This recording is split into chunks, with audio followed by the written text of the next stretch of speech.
So Stario's stream just revealed the upcoming banner and they are fire. But it also means certain doom for yours and mine stellar jade savings. It is impossible to pull on all of them, which is why it is important to know which one to pull for. Let's break it down. Firstly, we got Jing Liu.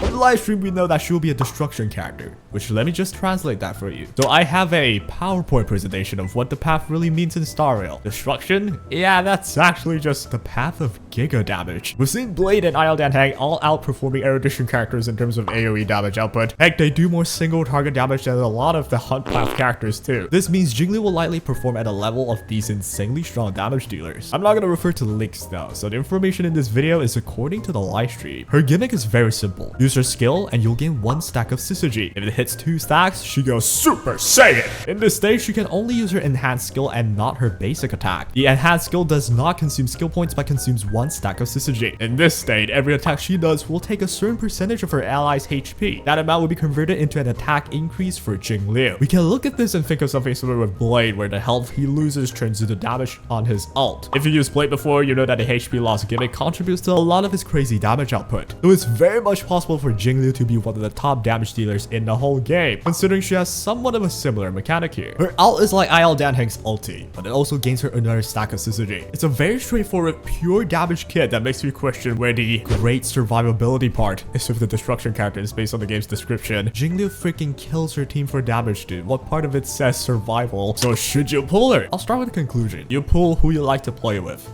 Now to turn into a nerd, you should pull her if you lack damage dealers. You have Luo, Trudge, Apart, Fushan, and the like, but your only damage source comes from a E0 4-star Qingque, Jingliu is perfect for you. However, if you're a newer player, you might want to be careful with Jingliu. In a practical fight, especially early on, you will definitely find time where one weaker support character drops to low health. You definitely do not want to have a Jingliu sucking the ally dry with her talent and end up killing it herself. But with the right team and well-built allies, this should never happen, so it's not really a big deal in the long run. In exchange, you'll likely get some unbelievable damage since Dill sacrifices a whole team's skill point for damage, Blade sacrifices his own health for damage, and Jingliu straight up sacrifices her team for damage. That more than likely means we might be looking at the next queen of DPS here, with more sacrifice means probably more damage. Therefore, if you're someone who's looking for a damage dealer that doesn't take too many skill points, Jingliu's your girl. You can be used in pretty much any team as long as they can sustain, so you likely want a healer. If you do, she will be very easy to use. Trade some health for immense damage, use only 2 skill points every 4 turns, and there you have it. Perfect damage dealer. Speaking of which, her synergy with Blade would also be crazy. Blade wants his health down, and Jingliu can help him out with that too. On the other hand, the 4 stars on this banner are pretty nice as well. You could get QQ Eidolons, which literally turns her into a 5-star damage dealer. Tingyun, which although isn't alive right now, but is still incredibly valuable. And then you do have Sample, which, well,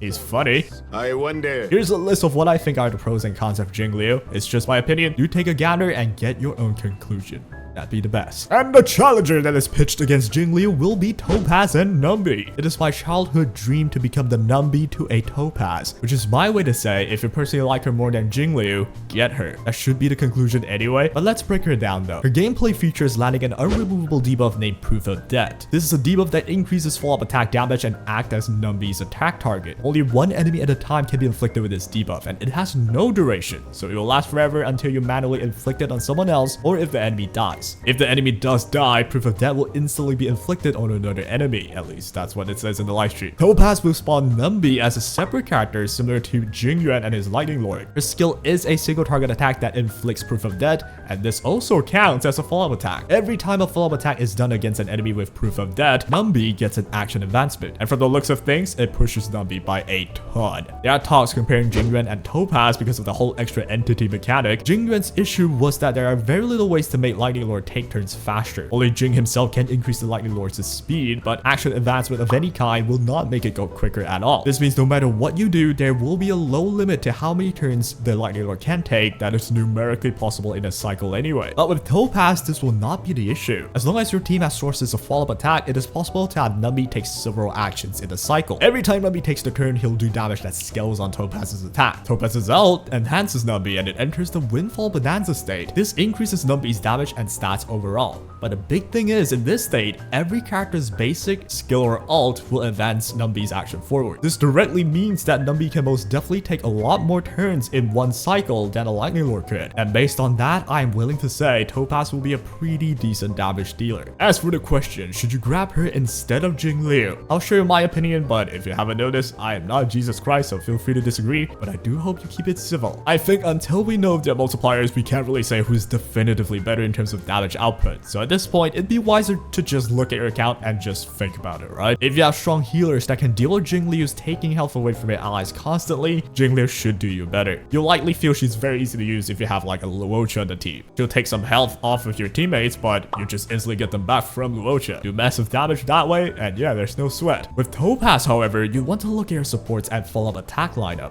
Numby needs follow-up attacks for it to perform at its best, which to some extent, Topaz can provide some of it herself considering her skill is a follow-up attack. Her ult will allow your whole team to advance Numby forward, which also means if you have someone like Tingyun to increase your ult usage, you can really see constant pushes for Numby, resulting in an incredibly high damage output. Or honestly, a simple Asta with her fire damage increase while also getting Topaz's speed up will be the easiest and effective duo to carry into any fight. If you have follow-up attack characters like say Clara, that will also provide more turns for Numby in a double DPS team, though it is a 5-star that you might not own. So there's really no reason for you to struggle with Topaz considering simply slot in Asta and they'll already do fairly decently together, which is why I'll say if you do not have good solo sustains in your team like Luocha or Fu Xuan to easily let Jingliu go crazy, consider choosing Topaz. And ultimately you will get good enough sustains in the future anyway, so for me personally, I'd still pull for Jingliu. Do keep in mind Jingliu hits multiple targets while Topaz only hits a singular one at a time, but until we know their multipliers, we do not know who hurts more. From past experiences, a destruction character will do more against 3 enemies, which is usually the case from recent MOC, but do less against just 1 enemy as compared to a hunt character. On top of that, if a character has some sort of like a sacrifice, like say take health away or take a bunch of skill points away, they usually mean a lot of damage. Here's a list of her pros and cons in my opinion. Speaking of hunt characters, we also have the Seele rerun. This just came out of nowhere for me, and now we have the 3-way show from hell. They're all so cute. Who do I pick? Well, Seele has been around for a while, and I bet you know what she does. So let's just analyze this in terms of, again,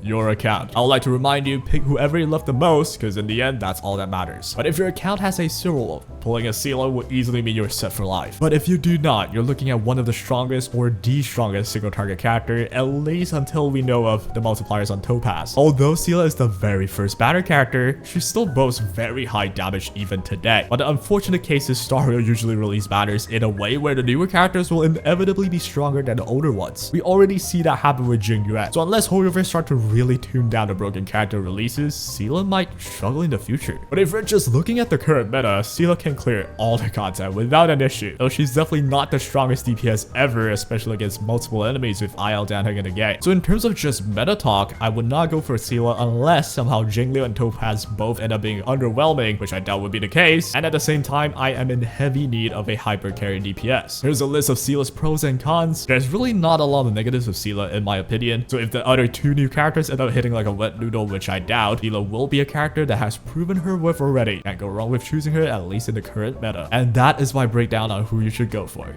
And still, I like to conclude that pull for whoever you love the most. Anything else shouldn't matter. That should be the way to go. It's a game after all, and you're supposed to have fun. Do let me know what you finally decided to go for though. I'm pretty curious myself, and that is all. I'll be covering them as they come in the game, and yeah, I can't wait, dude.